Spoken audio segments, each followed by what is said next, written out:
Kalau ingin menghancurkan suatu negara, buat masyarakatnya tidak percaya dengan pemerintahnya. Ini upaya mendelegitimasi pemerintah yang sah. Mulai muncul beberapa video yang menyebar pernyataan mosi tidak percaya dengan Presiden Jokowi dan menyatakan mencabut mandat terhadap Presiden Jokowi. Kalau mereka mengajukan mosi tidak percaya, maka hari ini kita mengajukan mosi kepercayaan penuh kepada pemerintahan Jokowi. Setuju nggak kira-kira? Tepuk tangan dulu. Pernyataan mosi tidak percaya dengan Presiden Jokowi, kemudian yang berikutnya mencabut mandat, itu secara politik lumrah-lumrah saja, walaupun itu dibumbu-bumbui. MUI menyatakan mosi tidak percaya. Bukan MUI, itu sudah framing. Itu Majelis Ulama Indonesia tidak pernah menyatakan mosi tidak percaya. Itu oknum yang membuat pernyataan, tapi di atas namakan MUI. Ada lagi, atas nama DPR RI menyatakan mosi tidak percaya dengan presiden. Itu mengatasnamakan DPR. Hanya saja begini, secara politik saya pahami itu semua, tapi kita mesti menjawabnya. Sekali lagi saya ulangi, kita mesti menjawabnya dengan mosi kepercayaan penuh kepada Presiden Jokowi, dikarenakan proyeksi Presiden Jokowi tahun 2045 nanti, tahun generasi emas bangsa Indonesia. Indonesia akan sejajar dengan semua negara maju di dunia internasional. Allahumma amin. Tepuk tangan dulu. Ini bukan isapan jempol loh. Ini demi cinta kita Indonesia loh. Masa otak kita diracuni kebencian-kebencian kepada pemerintah? Mau sampai kapan kita membenci? Tidak menghargai karya orang, tidak menghargai perjuangan orang.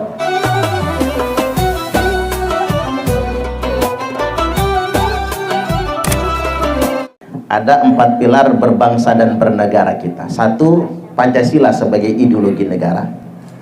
Yang kedua, Undang-Undang Dasar 1945 sebagai konstitusi. Yang ketiga, Sistem Negara Kesatuan Republik Indonesia, sistem bernegara, NKRI. Kemudian yang keempat, Bhinneka Tunggal Ika, berbeda-beda tetapi kita tetap satu jua. Ini 4 pilar. Satu saja yang dipatahkan, negara kita bahaya.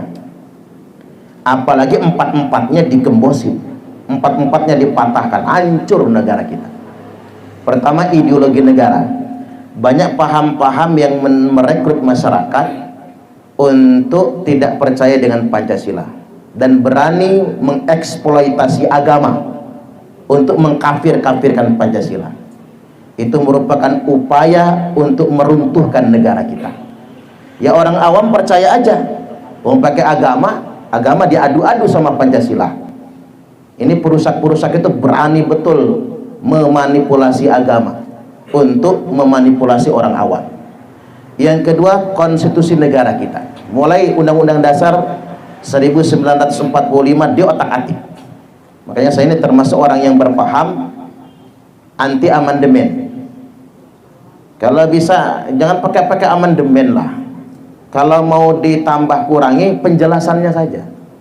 Jangan di amandemen. Khawatir nanti suatu hari di amandemen malah salah kan gitu. Kemudian yang berikutnya NKRI, Sistem Negara Kesatuan Republik Indonesia. Mulai dihantam-hantam orang. NKRI togut. Mulai orang mengkampanyekan mendirikan apa? Khilafah. Alangkah banyak Pak kelompok yang mendirikan khilafah itu. FPI tujuannya apa? Khilafah. Hizbut Tahrir tujuannya khilafah. Khilafatul Muslimin tujuannya khilafah. NII tujuannya mendirikan negara Islam. Ini ingin dihancurkan fondasi Negara Kesatuan Republik Indonesia ini. Mereka menggunakan bahasa agama agar mudah merekrut orang. Pada kenyataannya mereka ingin menghancurkan negara ini. Kemudian yang keempat, Bhinneka Tunggal Ika. Mereka tidak menghargai keberagaman, tidak menghormati berbagai macam perbedaan. Ada kelompok tertentu yang ingin masyarakat kita ini homogen, satu jenis saja, sesuai dengan mau dia semua. Maka tidak bisa menerima perbedaan, lantas kemudian menjadi arogan. Jadi saya hendak sampaikan pada kesempatan kali ini, kita mesti mewaspadai pihak-pihak yang hendak menghancurkan 4 pilar berbangsa dan bernegara kita. Satu hal yang ingin saya pertegas pada kesempatan kali ini, dalam sebuah sistem kenegaraan, penyelenggaraan negara itu ada pada pemerintahan, betul? Maka di antara upaya menghancurkan sebuah negara, hancurkan pemerintahannya. Kalau ingin menghancurkan suatu negara, buat masyarakatnya tidak percaya dengan pemerintahnya. Ini upaya mendelegitimasi pemerintah yang sah.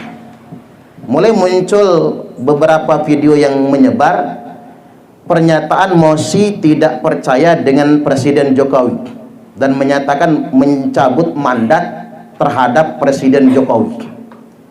Ini harus kita baca sebagai upaya mendelegitimasi pemerintah yang sah. Ketinggian nggak bahasanya dia? Upaya tidak mengakui pemerintah yang sah, mengajak masyarakat untuk melawan pemerintah yang sah. Walaupun saya jawab dengan bahasa konstitusi, kalau mereka mengajukan mosi tidak percaya, maka hari ini kita mengajukan mosi kepercayaan penuh kepada pemerintahan Jokowi. Setuju nggak kira-kira? Tepuk tangan dulu. Ngapa Pak Ustadz membela Jokowi? Ya presiden kita.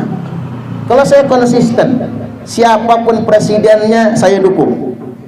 Ya kalau presiden terpilih nggak kita dukung, mau jadi apa negara kita? Betul nggak kira-kira? Ini tahun politik. Presiden terpilih di 14 Februari 2024 nanti sudah Allah takdirkan. Sabar aja nunggu 14 Februari. Tinggal sabar, mules lagi pengen mencret terus. Sabar aja Bapak Ibu, nunggu pemilihan. Warga negara yang baik datang ke TPS. Setuju nggak kira-kira? Tapi ingat, tak ada yang bisa memaksa kita untuk memilih siapa. Suami jangan paksa istri, cocok? Istri jangan paksa suami. Hak kita masing-masing. Kita boleh ikhtiar. Orang politik silakan kampanye, tim sukses silakan kampanye, relawan silakan kampanye, tapi hasil Allah yang tentukan.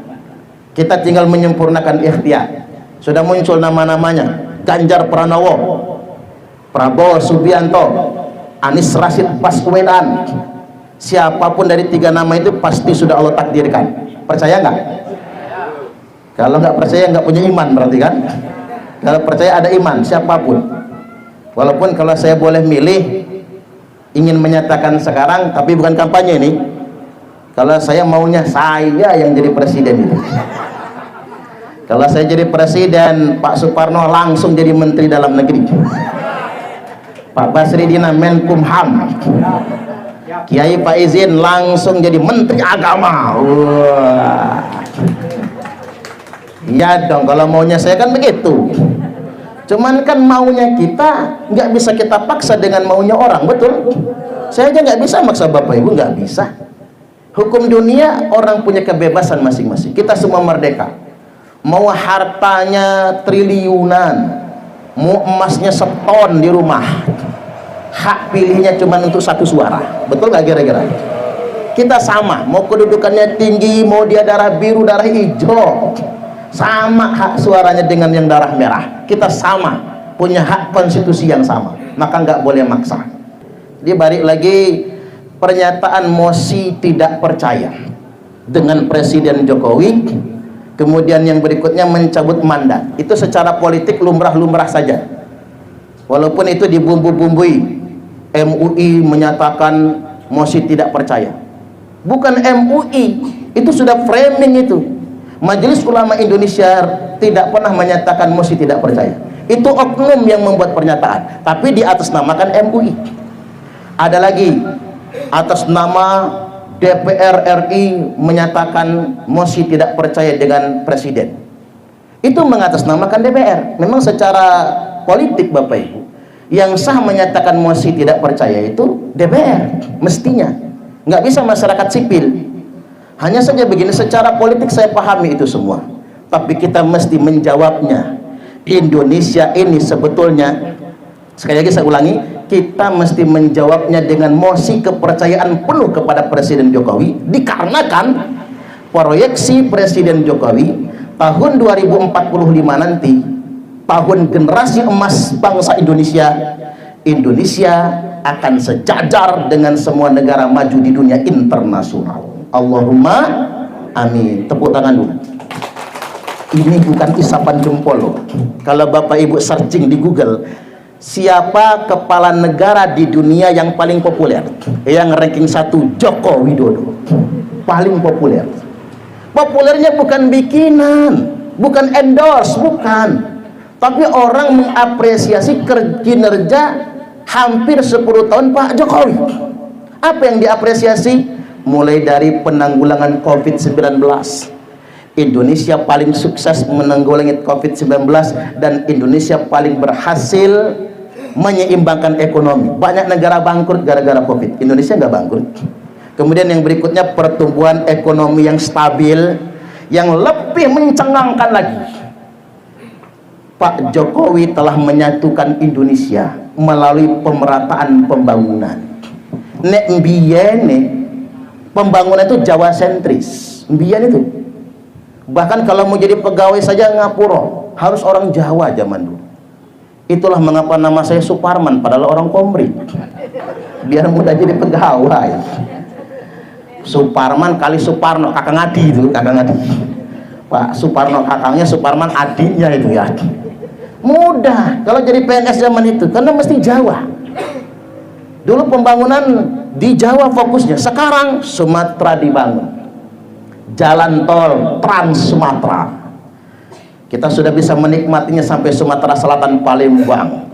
Ada yang senep, jalan tol nggak bisa dimakan. Saking senepnya kali Pak Jokowi. Emang cangkem siapa yang menggigit jalan tol itu? Bentar lagi kita akan nikmati. Ke Bengkulu ada jalan tol, ke Jambi jalan tol, ke Sumatera Barat Padang ada jalan tol, uni-uni, udok-udok, yang buka rumah makan seantero Indonesia termasuk di Lampung, nggak susah lagi pulang kampung, nggak susah lagi balik dusun kita Pak. Sudah ada jalan tol sampai Nangguru Aceh Darussalam. Nanti ada jalan tol. Dulu berhari-hari kita sampai Aceh, mungkin seminggu. Nantinya nggak nyampe sehari sampai Nangguru Aceh Darussalam. Jokowi menyatukan Indonesia. Ibu kota Nusantara di Kalimantan. Orang mah nggak demen Bapak Ibu. Orang mah mikir ibu kota negara itu kalau nggak Jawa ya Sumatera. Udah capek-capek kita nyiapin lahan di sana itu di Kota Baru. Yang katanya pertama untuk Kota Baru provinsi, juga dipersiapkan untuk IKN ibu kota Nusantara. Nggak dipilih Lampung. Padahal Lampung paling mungkin karena sangat dekat dengan Jakarta. Tapi yang dipilih yang nun jauh di sana, Kalimantan. Itu membuktikan Pak Jokowi cinta Indonesia, bukan cinta Jawa. Kalimantan dibangun, Papua dibangun, BBM satu harga. Yang dulu harga 1 liternya 100-200 ribu, sekarang sama dengan harga BBM di Lampung. Infrastruktur Papua dibangun. Kalau hitungan matematika saya yang awam ini Bapak Ibu, bangun Papua itu sampai kiamat nggak pulang modal. Tapi mengapa dibangun oleh Pak Jokowi? Jawabannya simple. Papua saudara kita juga. Betul nggak kira-kira? Makanya mohonlah sama OPM itu berhentilah dulu melawan negara nih. Berhentilah dulu. Terlalu banyak korbannya. Jangan mau dimanfaatkan Australia atau luar negeri itu. Jangan mau dimanfaatkan bangsa luar. Mereka cuma dimanfaatkan dengan iming-iming kemerdekaan, tapi untuk melawan negara. Padahal sudah dibangun. Nggak ada Bu yang berani ngambil alih Freeport. Pak Harto nggak berani. Kita berani uji. Pak Harto nggak berani. Habis Pak Harto, Pak B.J. Habibie nggak berani. Gus Dur nggak berani. Bu Mega pun belum berani. SBY nggak berani. Hanya yang cungkring, yang pelongok-pelongok deso itu, yang sering dipanggil mukidi Pak, kalau ngomong nggak nyentak-nyentak, biasa saja bicaranya, yang sering diejek orang, dia yang punya nyali merampas Freeport. Sekarang Freeport sudah milik Indonesia. Tepuk tangan lagi. Ada yang nuduh saya, Pak Ustadz ngomong begitu itu karena ingin dijadiin menteri sama Pak Jokowi. Udah mau pensiun Pak Jokowinya. Bukan karena itu, ini demi cinta kita Indonesia loh. Masa otak kita diracuni kebencian-kebencian kepada pemerintah? Mau sampai kapan kita membenci? Tidak menghargai karya orang, tidak menghargai perjuangan orang. Yang beliau tidak pernah betah tinggal di istana, keliling, nggak tahu kapan tidurnya itu. Sesibuk-sibuknya beliau begitu, nggak pernah tinggal sholat. Geger kan kemarin di Bengkulu, baru bulan kemarin. kunjungan ke presiden ke kota Bengkulu, mampir sholat di masjid, sampai ibu negara Iriana Jokowi duduk di beranda masjid kan, duduk di terasnya nunggu nih Pak Presiden sholat. Itu ibu negara loh Pak. Kalau istri-istri pejabat di Lampung ini suruh duduk di teras begitu, ngamuk dia. Kecuali Ibu Suparno ya, enggak ya, ngamuk dia. Masa gua bini gubernur, bini bupati, misalnya bini wali kota duduk kok di teras masjid? Dia pengen tempat transit yang memadai. Tapi ibu negara tidak demikian. Apa adanya? Itu nggak dibuat-buat loh. Itu bukan gimmick. Memang begitulah beliau-beliau, cara hidupnya sedemikian rupa. Yang dunia berdecak kagum itu adalah kebijakan hilirisasi Presiden Jokowi. Ini sungguh luar biasa.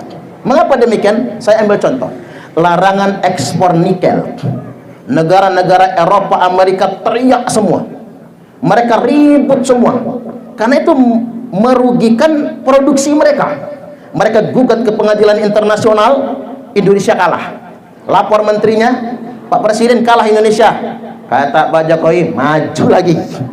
Bukan ngalah, maju lagi. Gugatan yang kedua masih kalah juga. Maju yang ketiga, menang Indonesia. Alangkah besarnya keuntungan kita. Larangan ekspor nikel. Jadi nggak boleh lagi ekspor barang mentah, harus barang jadi. Kita terlalu lama dieksploitasi minyak mentah Pak. Jual minyak mentah ke luar negeri, ke Singapura misalnya. Nanti kita beli jadinya sama Singapura, beli Pertalite, beli Pertamax, beli solar ke Singapura. Kita jual mentahannya. Alangkah bodohnya kita selama ini ya. Mau dibegitukan. Batu bara nggak boleh lagi diekspor. Kemarin geger dunia internasional, minyak goreng naik. Ibu-ibu pening juga kan? Minyak goreng naik. Tapi payah juga bapak-bapak ini, minyak goreng naik tapi ngurut masih jojo. Waktu itu kan, akhirnya kesel Pak Jokowi karena dunia mempermainkan harga minyak goreng. Larangan ekspor minyak mentah kelapa sawit. Ini luar biasa. Jadi Bapak Ibu, kebijakan hilirisasi ini sungguh luar biasa. Dampaknya keuntungan kepada negara kita. Jadi sekali lagi, dunia berdecak kagum. Nah kemarin itu yang geger di Rempang, itu kan ditunggangin orang Pak. Alangkah enaknya Rempang tuh, Rempang Eco City. Negara luar cemburu semua Pak. Karena apa? Rempang Eco City itu salah satunya akan dibangun pabrik kaca terbesar nomor 2 sedunia internasional. Itu pasir Sika Indonesia itu Pak, selama ini dimaling, dijual ke luar negeri. Begitu kita di sana akan bikin pabrik kaca, luar negeri teriak.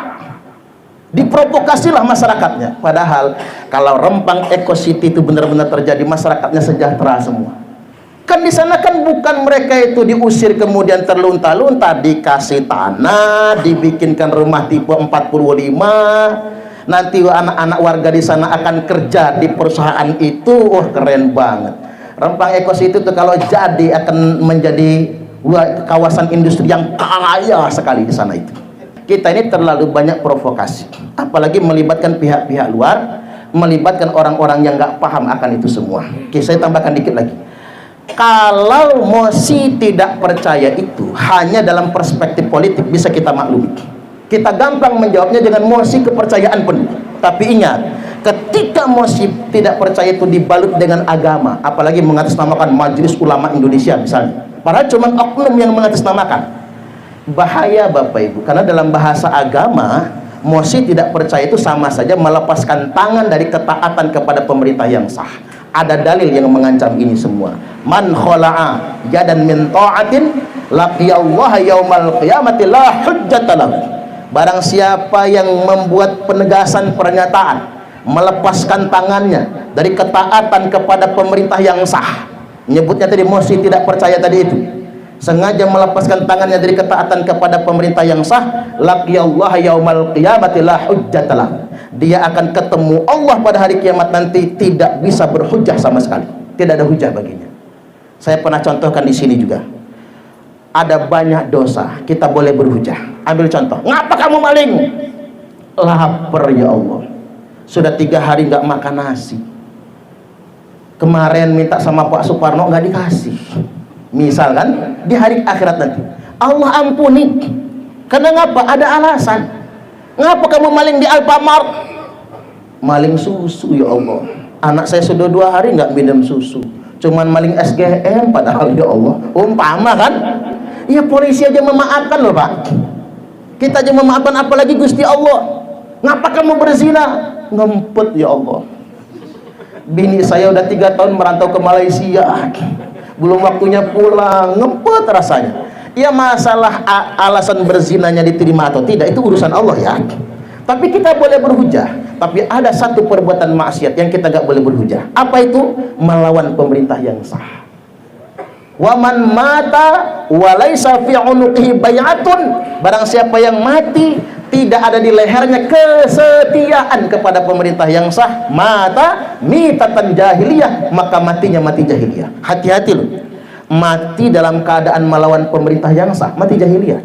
Terutama ini, mati melawan alat negara. Alat negara itu kan yang jelas 2, TNI, Polri. Hati-hati, senang gak senang sama TNI Polri, tapi ketika TNI Polri sedang bertugas, jangan sekali-kali dilawan. Karena melawan TNI Polri yang sedang bertugas, kita yang mati, matinya kita mati jahiliyah. Ini ancaman agama. Ini hadis gak bisa didelay. Jadi jangan sampai ada orang yang mengatasnamakan agama melawan negara, aparat negara, lalu mati, ngakunya mati syahid. Tidak mati sangit, tidak akan mati syahid, mati sangit itu. Karena begini Bapak Ibu, salah satu dosa yang paling besar itu adalah watariku lidinihil mufarikulil jamaah, meninggalkan batas akhir ajaran agama, yakni melawan negara. Jadi jangan sekali-kali agama kita eksploitasi, lalu kita manipulasi untuk dengan alasan melawan negara atau pemerintah yang sah. Tinggal kita doakan sajalah, mudah-mudahan pemerintah amanah. Intinya begini, kesimpulannya Bapak Ibu, intinya sudah 9 tahun lebih pemerintahan Pak Jokowi, beliau memang betul-betul mengabdi buat rakyat, betul-betul mengabdi buat rakyat. Dengar apa kata LBP, Opung Luhut bin Sarpanjaitan. Saya nganggap Opung itu referensi primer, karena beliau adalah tangan kanannya Pak Jokowi, orang kepercayaan. Beliau loyal dengan presiden. Kata Opung, saya nggak pernah ngatur presiden, tapi apapun perintah presiden saya laksanakan, saya amankan. Kata Opung, saya baru ketemu orang yang ngomong di depan sama di belakang sama, yaitu Jokowi. Ngomong di depan jangan korupsi, di belakang juga ngomong jangan korupsi. Itu kata Opung. Kalau bohong, bohonglah Opung, kan begitu. Tetapi coba lihat Pak pemimpin yang lain, ngomong di depan jangan korupsi, di belakang kepala dinas dipelototin. Lo setor berapa lo? Ini fakta lo. Tersinggung lah pejabat-pejabat tuh. Lo setor berapa? Lo nggak setor, gua geser. Akhirnya kepala dinas malah kepala sekolah, kepala sekolah malah orang tua siswa. Ini fakta ini di Indonesia Raya tercinta. Dan mohon maaf, mengapa banyak menteri korupsi? Pengen tahu jawabannya apa?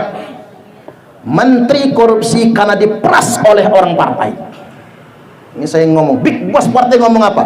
Kamu jadi menteri jatah partai ini, kamu setor sekian per tahun. Dia ngomong sama big bossnya, big boss, kalau gua ditangkap KPK atau diperiksa BPK gimana? Tenang aja, gua yang amanin elu. Tapi kenyataannya ketika sudah korupsi 8 triliun, sebagainya Bapak Ibu lapor big boss, saya diperiksa, tenang, diamanin. Sogok BPK, sogok Komisi 3, sogok sana, sogok sini, ujung-ujungnya apa? Masuk penjara juga. Nggak ada yang bisa ngamanin Pak. Saya berdoa betul kalau Pak Suparno jadi menteri perdagangan lah nanti ya, kan pengalaman jadi manajer canda, cocok jadi menteri perdagangan. Pokoknya Pak, kalau big boss minta setor jangan. Karena ngapa? Ketimbang Pak Suparno diborgol KPK, big boss cuci tangan. Tahu nggak bupati-bupati yang masuk penjara itu? Tahu? Dengar beritanya kan? Mengapa bupati-bupati masuk penjara? Karena big boss omong, lo jadi bupati dari partai kami, setor sekian, nyetor. Kalau gua ditangkap gimana? Tenang aja, gua amanin. Begitu ditangkap, nggak ada yang menolong, tidak ada yang mau mengamankan. Kita butuh pemimpin seperti Pak Jokowi. Di depan ngomong jangan korupsi, di belakang juga ngomong jangan korupsi. Ini namanya konsistensi. Baik, demikian, mudah-mudahan ini semua bermanfaat. Wallahul muwaffiq ila aqwamit thoriq. Wassalamualaikum warahmatullahi wabarakatuh.